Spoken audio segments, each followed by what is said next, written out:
Everyone wants to charge premium, but have you earned that trust yet? Today we're talking about pricing. Let's go. Twende kazi. My name is Carson. Let's see where this goes. So, pricing is one of the most important things you need to think about when you're starting your business. In this channel, we'll talk about business, what we do, strategies to get you there, and the journey. Honest conversation, dangerous stuff. Okay, let's go to pricing. I think since there's this boom of social media and everyone being an entrepreneur and people having 10x, 5x, and all this seemingly money that's coming into the entrepreneurship space, the moment someone starts a business, they start thinking that they want to charge premium, they want to overcharge, they want to sell to a luxury. And today we're gonna peel back a bit. And I know for the people who are actually doing business, a lot of you there are scared to even charge the right price. So what are the things you need to think about when you think about pricing? First thing, what is your value? So what is it that you're giving your clients, your customers? What is it?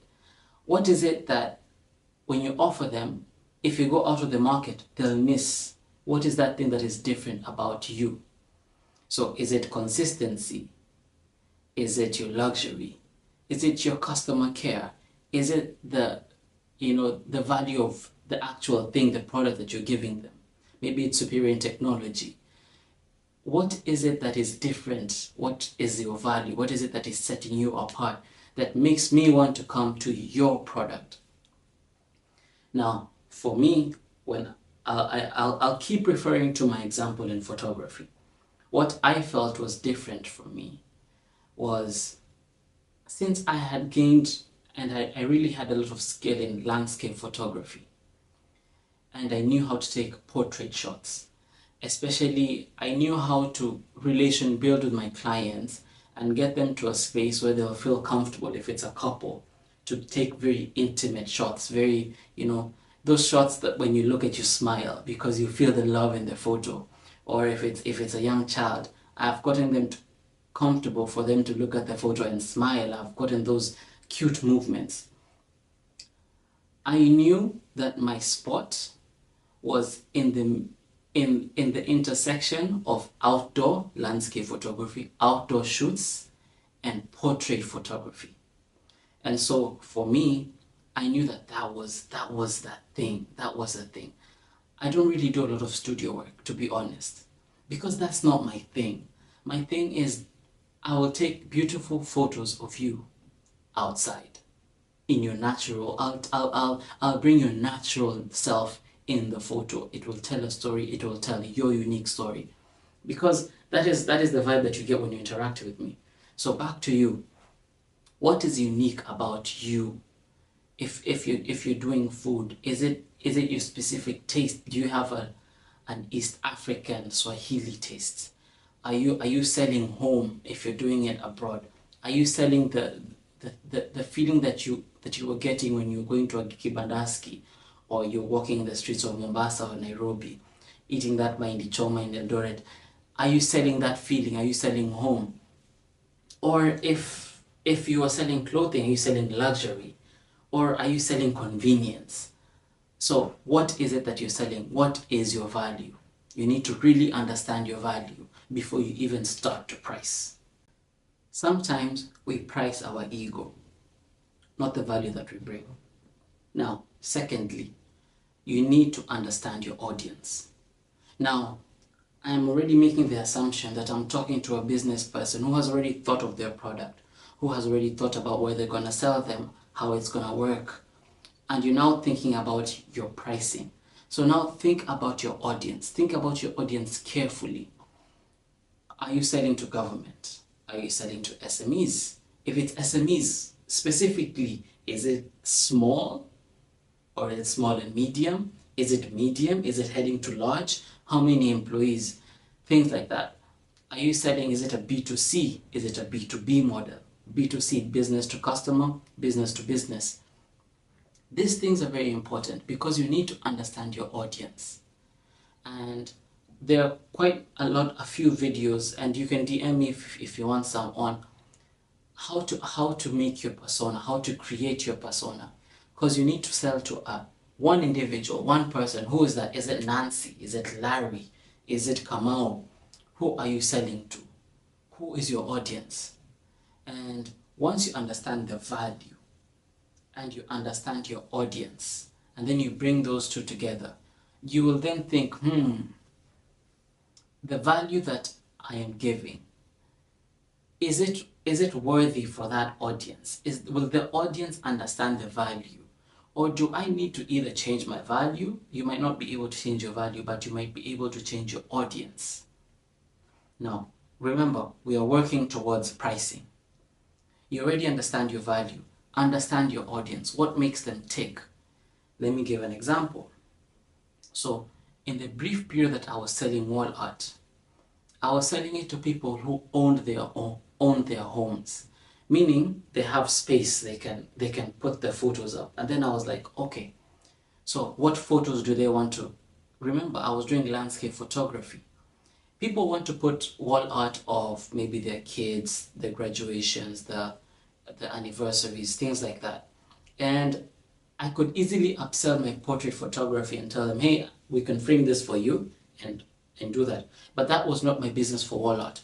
My wall art was, I need to find a customer who wants landscape photos, which are, because I was taking them specifically in the Uasin Gishu North Rift region. I wanted people who want a picture of their environment in their home. So if we're talking about Ndalat Hills and they live in Eldoret, they want to see the hills in their home. They can stand there and say, that is home. It reminds me of home. Because again, the landscape is changing so much. So my audience is specifically, they need to be a homeowner. They need to have a nostalgic feel. So already I'm coming to a certain age of people, because they need to be homeowners. They need to have a nostalgic feel. And even if they're not homeowners, they need to be renting a space big enough for them to put a wall art. And my wall art was starting from A2 to, A0. So narrow down your audience. How much can they actually spend? How much do they spend for things like that? Do they buy it? Do they like things like that? For example, going back to the wall art, for a person who wanted my type of wall art, they would probably have a shield in their home, or a statue of, the most common statue is one of either a lion or twiga. What's the name of this thing? Giraffe, things like that. They like nature, they're very, my stuff was very African, so they're very African. They have a shuka there. So understand your audience. Who is it that you're selling this value to? So remember, your audience determines how you show up. If your audience is bougie, if your audience is premium, then you need to show up as that. If your audience wants fast, secure options, show up as that. If your audience wants a regular thing, something okay, not too cheap, not too expensive, it's just okay, then you need to show up as that. If your audience wants cheap, you need to show up as that. So your audience determines how you show up, and that it will affect your pricing. Now the third thing, you know your value, you know your audience. What's the minimum amount of money you need to make to make it be a business, to make it make sense? What's the minimum amount? So you need to look at now that's the easy part. I'm trusting that is an easy part, because the transport costs, your production costs, your team costs, all of those things, and how do you get a unit cost of it, so that you'll put it in your unit cost, as in, am I making sense? I hope so. Yeah.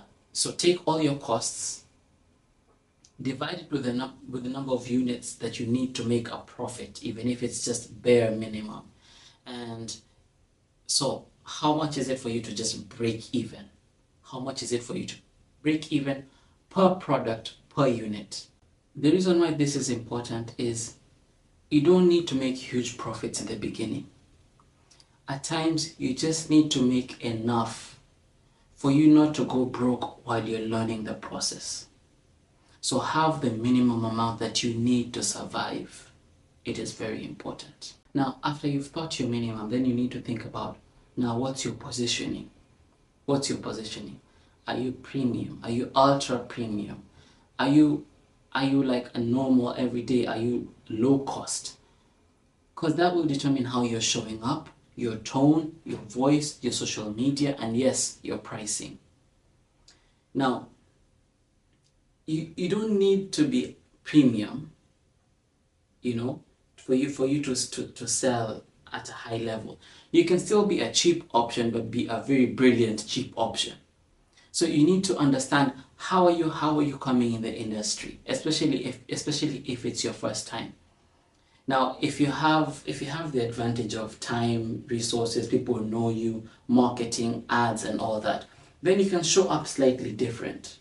So you need to think carefully about what's my position in this industry, how am I showing up. It is not the same, even for new businesses, it is not the same. Because, for example, I'm a consultant. You have people who have been consulting, who have been professionals in their field for 20 years. Let's say they're doctors or they're business executives. They've been doing this for 20 years. The minute they open up their own consulting business, their price per hour will be different for someone who is an entry-level consultant, because they have years of experience. Even if it's a new business, they have people who know them, they have contacts. It is not the same game. It is not the same game.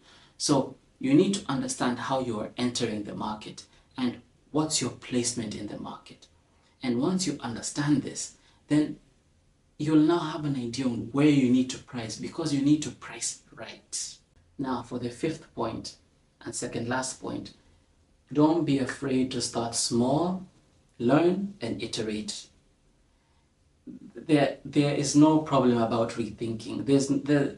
No one, it's okay, you can rethink. You can say, oh man, I think I didn't price that right. You'd rather price it, and don't feel like if you go to a person and told them, hey, by the last time, I know I told you this was £300, but ideally, from my calculations, I was making a loss and I think we should do this for £500. It's okay, you're learning, you're gonna make those mistakes. Sometimes even your first customers will not be they'll just be one-time buyers. So don't be afraid to start small, learn, adapt, iterate, change your pricing as you go. Even if you find yourself that you've priced too highly for the market, it's okay. You can reduce. It's okay. It's okay. If you had put stuff in social media, you can remove them, You're not boxed in. No one has boxed you in.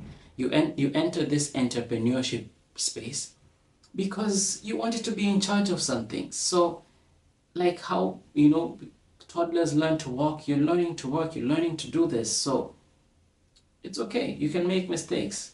And if you make mistakes, go back, think about it, iterate, change it. Yeah, it's perfectly okay. So the last one, I'll leave you with a few quotes. Don't underprice out of fear. It leads to burnout. Don't overprice out of pride. It leads to silence. Price with purpose, not insecurity. Pricing isn't a measure of your worth as a person. It's not. It's a strategic decision. So be wise. Be strategic. See you. Peace. Stay dangerous.